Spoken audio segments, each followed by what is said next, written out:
Happy Halloween, everyone, and welcome back to Joey's Movie Blog. I'm your host, Joey Stramberg, and today I am reviewing my most anticipated movie of last year, but considering all the circumstances, it's my most anticipated movie of this year, Last Night in Soho. It is directed by Edgar Wright, who brought us the Cornetto trilogy, Scott Pilgrim vs. the World, and Baby Driver. So, of course, this had really big expectations. And it does star Thomas McKenzie, Anya Taylor-Joy, and the late Diane Rigg, who you may know from Game of Thrones. So, this was my most anticipated movie of this year because a massive Edgar Wright fan. He's my favorite director working today, and I also was curious to see his unique spin on on the psychological thriller genre, and this movie follows Eloise, who is played by Thomas McKenzie, and just right out of the gate, we we relate to her. She's a girl who lives in the country, and she likes 60s music and culture. She listens to a lot of 60s records. She has like a Audrey Hepburn Breakfast at Tiffany's poster, and she gets accepted to a fashion school in London, and so she attends, and she has these really bitchy roommates who I was kind of cheering on to die. But then she rents out a room from Diana Riggs, and she starts having these dreams about being a more confident girl. Because the thing is about her, she's not really that confident in herself. She has this sense. The thing that Thomas McKenzie does really well is she conveys this sense of vulnerability with her character, and there's like this innocence in her eyes as well. And then she dreams about being this more confident singer model, played by Anya Taylor-Joy, and then it turns out that she's dreaming about being a real person that was somewhat of a model in the 60s, and then things just get crazy. Like, I don't want to get too much into spoilers, but it gets wild. And Edgar Wright directed the absolute hell out of it. It's honestly the first movie I've seen this year where I've legitimately thought, how did they get that shot? How? And that's kind of the genius about Edgar Wright, because you can't say that movies like Hot Fuzz or Shaun of the Dead have been made before. Sure, they're tributes of zombie movies and all, and cop movies, and then World's End is kind of its own unique thing, and then Scott Pilgrim's kind of like this stylized video game movie. It's like you can't say that someone has made movies like these, and that's kind of the genius of Edgar Wright.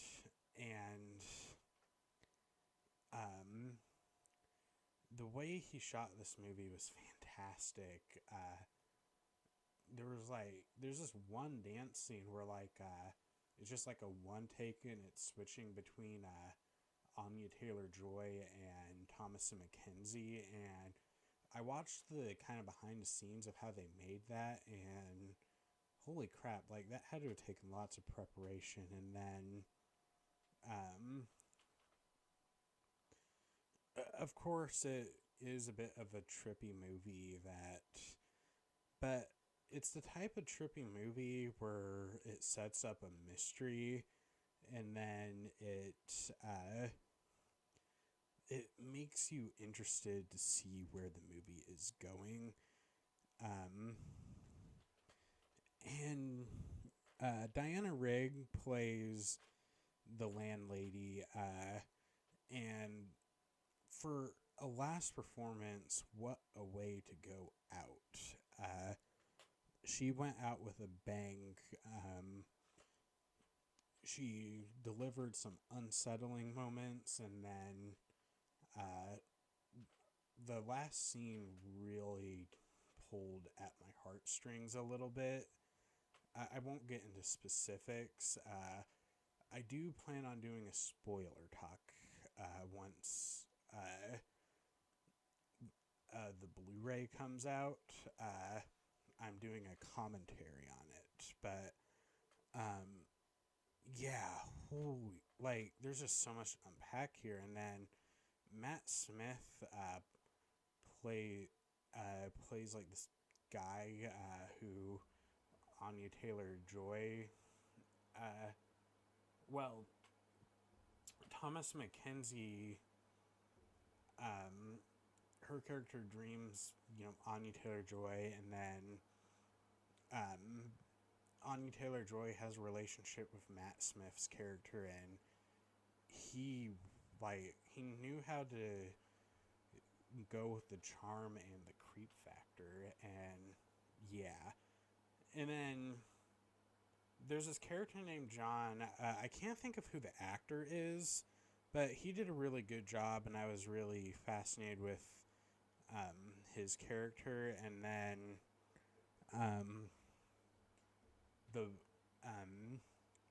in terms of what negatives, I personally don't have negatives with this movie, but I understand that it's not for everyone.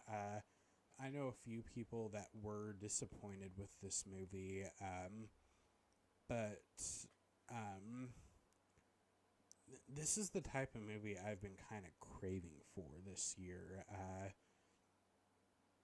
I'll be honest with you, I've liked a lot of movies. There's been some great ones like Dune, No Time to Die, A Quiet Place 2, The Suicide Squad, Nobody.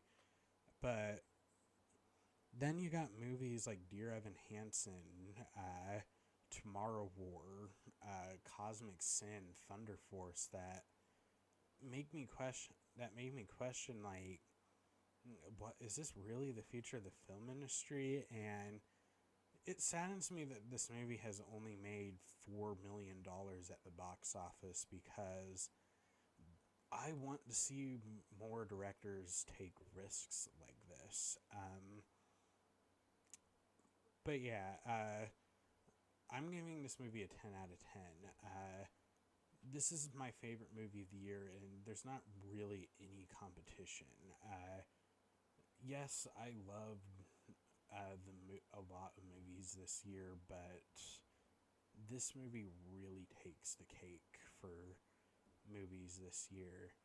The closest movie I could really think that could beat this out is either Spencer or Spider-Man. And I don't even think Spider-Man's going to beat this out. Yeah. So thank you guys so much for watching. Of course, I do have a few videos planned for this year, my Blu-ray collection. I'm doing a collectibles collection after that, and then I want to get back into podcasting. So if you're interested in the idea of doing podcasting with me, go to my social media links and DM me. I'm really interested in getting back into it, and then I did start a podcast with some people.